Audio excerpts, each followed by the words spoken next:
que ce qui m'a attiré au niveau du Japon, c'était de se dire, alors ce mélange de tradition et d'hypertechnologie, on n'a pas encore cette approche de la technologie chez nous. Et je crois réellement qu'il y a là un vrai potentiel. Parce que le modèle qu'on a actuellement ne pourra pas aller plus loin puisque financièrement on ne pourra pas l'assumer, puisque notre population va continuer à vieillir. Et je dirais dans la question également du bien vivre et du bien-être.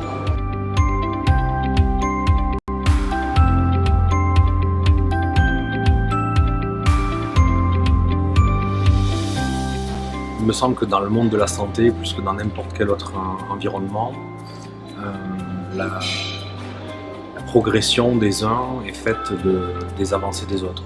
Il me semble que c'est le domaine par excellence dans lequel on a besoin de savoir ce qui se fait ailleurs pour nous aider à nous remettre en question et essayer de progresser et à nous nourrir des innovations qu'on peut rencontrer au travers de nos voyages ou de nos échanges. So recently we make application of the exercise and communication and chatbot application for dementia and elder people. Staff don't have enough time to talk with elder people, so Pepper can talk with elder people and exercise with them. I think Pepper can be a very useful tool to enhance their communication and exercising ability.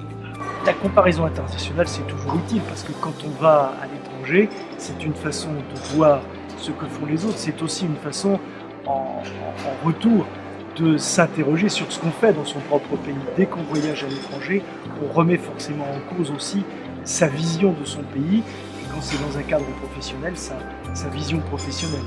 Ensuite, ça permet des échanges. Et ça, c'est incontestable qu'on s'enrichit d'expériences différentes. Ici au Japon, de cultures complètement différentes.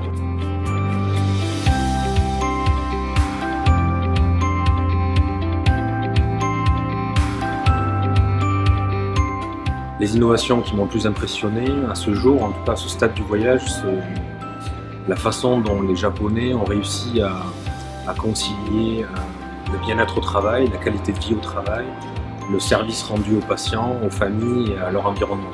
C'est-à-dire qu'on arrive, alors c'est encore très précaire et très court en termes d'expérience, mais moi il me semble que toutes leurs réflexions sont basées sur cette symbiose qu'il doit y avoir entre le bien-être du soignant, le bien-être du professionnel de santé et le service rendu aux patients et à leurs familles.